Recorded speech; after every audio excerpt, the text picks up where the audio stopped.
Hello, scholars. Today is Friday, May 1st, 2020. We have made it to the next month. Say super cool. Scholars, I am so excited because today we are going to read the rest of the chapters and we will be finished with the Twits. Silent excitement. Well, scholars, today we are going to keep working on character motivation. Character motivation, loud and proud. Get ready, go. So we got that. Scholars, what is... let's see if you remember this from the other time. Character traits, get ready, go. Character traits are the found through there. Say, we are smart cookies. Yes, scholars, we are going to keep working on that. Today, we are going to pay really close attention to the characters in this book. It is really important that we pay close attention because we want to see, if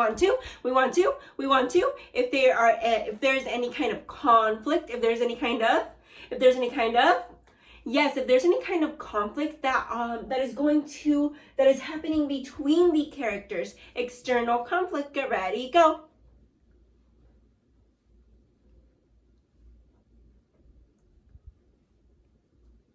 Let's do the sister, get ready, go. Yeehaw! Okay, so let's get reading. This chapter is titled The Ravens Swoop Over. They had only just finished the job when the roly-poly bird came swooping in, screaming, "They're coming back! They're coming back!" Quickly, the birds flew back onto the roof of the house. The monkeys rushed into the cage and stood upside down, one on top of the other. A moment later, Mr. and Mrs. Twits came marching into the garden, each carrying a fearsome-looking gun. "I'm glad to see those monkeys are still upside down," said Mr. Twit. "They're not so intelligent to do anything else," said Mrs. Twit. "Hey, look at all those cheeky birds still up there on the roof. Let's go inside and load our lovely new guns, and then it'll be bang, bang, bang, and bird pie for supper." Whoa, scholars, let's pause right here. What is Mr. Twit's motivation? What is Mr. Twit's motivation? Say, too easy.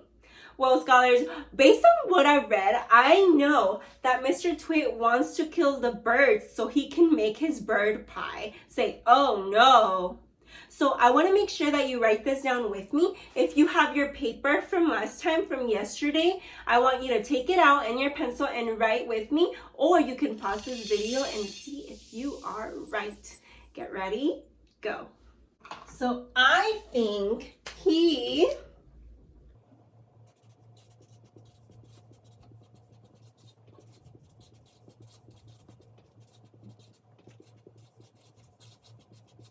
wants to kill the birds to eat bird pie for supper, scholars. I don't know who the conflict is between right now, so I'm going to pause right here because I want to keep reading and make sure that I have the rest of the information. All right, let's keep going. Page 67. Just as Mr. and Mrs. Twit were about to enter the house, two black ravens swooped low over their heads. Each bird carried a paintbrush in its claw, and each paintbrush was smeared with sticky glue. As the ravens whizzed over, they brushed a streak of sticky glue onto the tops of Mr. and Mrs. Twit's heads.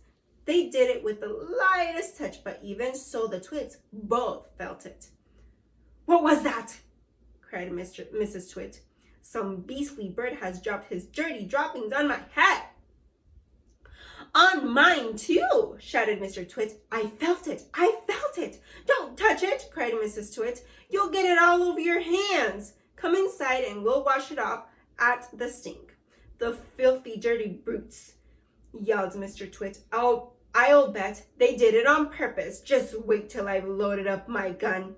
Mrs. Twit got the key from under the doormat where Muggle Wump had carefully replaced it, and into the house they went. Ooh, I wonder what's going to happen next. This chapter is titled, The Twits Are Turned Upside Down. "What's this?" gasped Mr. Twit as they entered the living room. What's happened? Screamed Mrs. Twit. They stood in the middle of the room, looking up. All the furniture, the big table, the chairs, the sofa, the lamps, the little side tables, the cabinet with the bottles of beer in it, the ornaments, the electric heater, the carpet, everything was stuck upside down to the ceiling. The pictures were upside down on the walls, and the floor they were standing on was absolutely bare. What's more, it had been painted white to look like the ceiling. Look! Screamed Mrs. Twit. That's the floor. That's the floors up there. This is the ceiling. We are standing on the ceiling. We're upside down, gasped Mr. Twit. We must be upside down. We are standing on the ceiling looking down at the floor. Oh, help, screamed Mrs. Twit. Help, help, help. I'm beginning to feel giddy. So am I, cried Mr. Twit. I don't like this one little bit. We're upside down and all the blood's going to my head, screamed Mrs. Twit. If we don't do something quickly, I shall die. I know I will.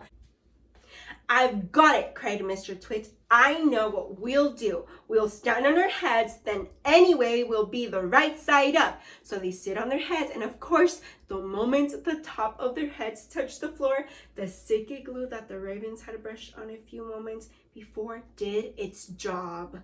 They were stuck.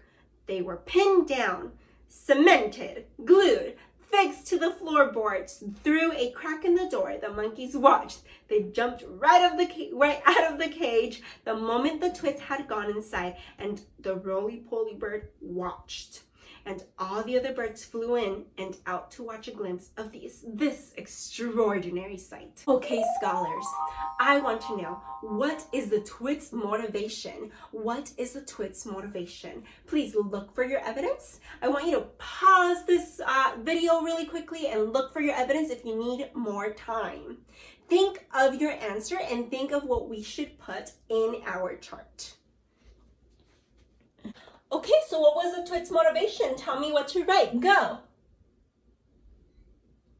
Yes, scholars, you got it. I do think that the Twits want to be upside up. They want to be right side up, not upside up, right side up. So I want to make sure that I write this down on my chart. Write with me.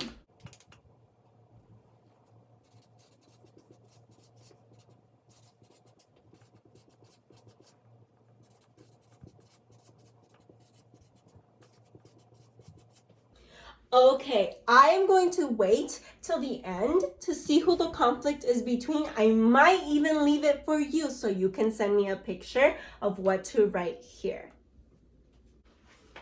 All right, scholars, and also I almost forgot to show you my evidence. This was my evidence. This is what shows me that the Twits want it to be right side up. Let's keep reading, and I hope that your evidence matched mine. This chapter is called The Monkey's Escape. That evening, Muggle-Wump and his family went up to the big wood on top of the hill, and in the tallest tree of all, they built a marvelous tree house. All the birds, especially the big ones, the crows and the rooks and the magpies, made their nests around the tree house so that nobody could see it from the ground. You can't stay up here forever, you know, the roly-poly bird said. Why not? asked Muggle-Wump. It's a lovely place. Just you wait till the winter comes, the roly-poly bird said. Monkeys don't like cold weather, do they? They most certainly don't, cried Muggle-Wump. Are the winters so very cold over here? It's all snow and ice, said the roly-poly bird. Sometimes it's so cold a bird will wake up in the morning with its feet frozen to the bough that he's been roosting on. Then what shall we do? Cried Muggle-Wump. My family will be all deep freezed. No, they won't, said Roly-Poly Bird, because when the first leaves start falling from the trees in the autumn, you can all fly home to Africa with me. Don't be ridiculous, Muggle-Wump said. Monkeys can't fly. You can sit on my back, said Roly-Poly Bird.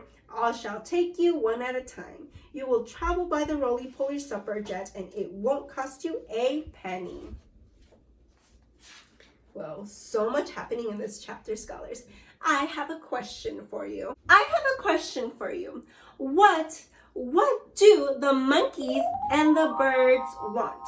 What do the monkeys and the birds want? I want you to find your evidence. Go ahead and find your evidence. I'm going to give you about 1 minute to look for it. Go.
Scholars, this was my evidence. I wonder if your evidence matched mine.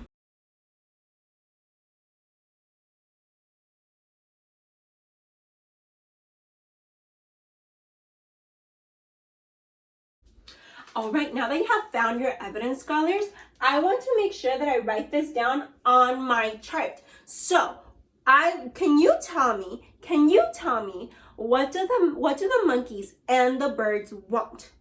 What do the monkeys and the birds want? Let's go to our chart so you can tell me. I just realized that we don't even have the monkeys in our chart, so I have to add them somewhere. I'm gonna make a little space for the monkeys right here. So I'm gonna monkeys.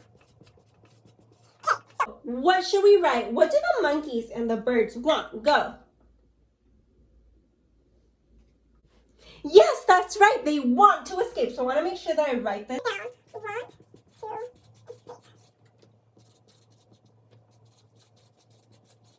Scholars, who do they have a conflict with? Can you tell me? Go. That's right. That's with the Twits. So I have to write that down too.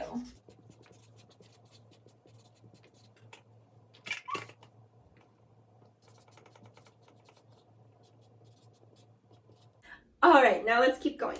And down here in the horrid house, Mr. and Mrs. Twit are still stuck upside down to the floor of the living room. It's all your fault, yelled Mr. Twit, thrashing his legs in the air. You're the one, you ugly old cow. You went hopping around shouting, we're upside down, and you're the one who said to stand on our heads so it would be the right way up, you whiskey old warthog, screamed Mrs. Twit. Now we'll never get free. We're stuck here forever. You may be stuck here forever, said Mr. Twit, but not me. I'm going to get away. Mr. Twit wriggled and squirmed, and he squiggled and wormed, and he twisted and turned, and he toggled and turned, but the sticky glue held him to the floor just as tightly as it had once held the poor birds in the big dead tree. He was still as upside down as ever, standing on his head. But heads are not made to be stood upon. If you stand on your head for a very long time, a horrid thing happens. And this was where Mr. Twit got his biggest shock of all. With so much weight on it from up above, his head began to get squashed into his body. Oh my goodness! Quite soon, it had disappeared completely, sunk out of sight in the fatty folds of his flabby neck. I'm shrinking, boggled Mr. Twit. So am I, cried Mrs. Twit. Help me, save me, call a doctor, yelled Mr. Twit. I'm getting the dreaded shrinks. And so he was. Mrs. Twit was getting the dreaded shrinks too. And this time, it wasn't a fake. It was the real thing. Ooh, who remembers? Who remembers when we talked about this? Can you tell me? Can you sustain in the chapters before when this happened and we talked about the shrinks? Well, scholars, great observation. Let's keep reading. I'm eager to read the rest of the story. Their heads shrank into their necks. Then their necks began shrinking into their bodies, and their bodies began shrinking into their legs, and their legs began shrinking into their feet. And 1 week later, on a nice sunny afternoon, a man called Fred came around to read the gas meter. When nobody answered the door, Fred peeped into the house, and there he saw on the floor of the living room 2 bundles of old clothes, 2 pairs of shoes, and a walking stick. There was nothing more left in this world of Mr. and Mrs. Twit. And everyone, including Fred, shouted, "Hooray!" Whoa, what a dramatic ending. Well, scholars, I have a question for you. Which characters achieved their motivation and which did not? Which characters achieved their motivation and which did not? Ooh, I wonder if you can use a chart to figure that out. Well, I noticed, scholars, that I left 2 blank things. I want you to fill that out at home, and I want you to tell me which characters achieved their motivation and who did not. I cannot wait. I cannot wait to see those answers, scholars. And remember, I will keep giving shout outs, and hopefully your name will be on the next week's video. Don't you think I forgot? My shout out for today goes to Daniela Parra. Way to go, girl. You're rocking it. Thank you so much for joining me, scholars, and I'll see you next week. Bye-bye.